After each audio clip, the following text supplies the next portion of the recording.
আমার নাম অনিশ দত্ত, আর আজকে আমি কবি শৈলেন্দ্র হালদারের আমার মা কবিতাটি আবৃত্তি করছি। কেমন করে সন্ধ্যা নামে, কেমন করে ভোর হয়, আমার মা তো শুধুই আমার, কেমন করে তোর হয়।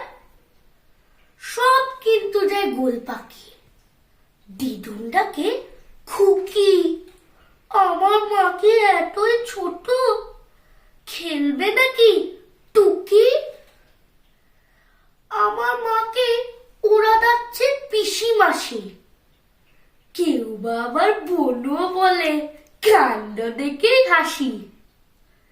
এইখানে ছাড়বে না তো, ডাকছে আবার দিদি। আমার মা কি এতই বিশাল, লম্বা কি পরিধি।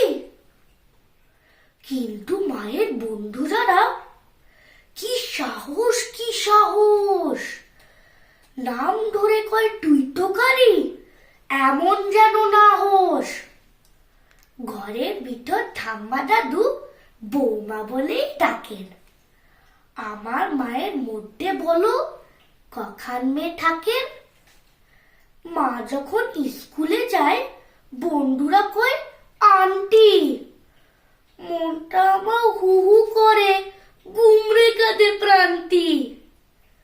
মায়ের খোপায় লাগিয়ে দিটায় বহুরূপী লোগো, কিন্তু যেটা হাসির খবর, বাবাই ডাকে ওগো। নমস্কার।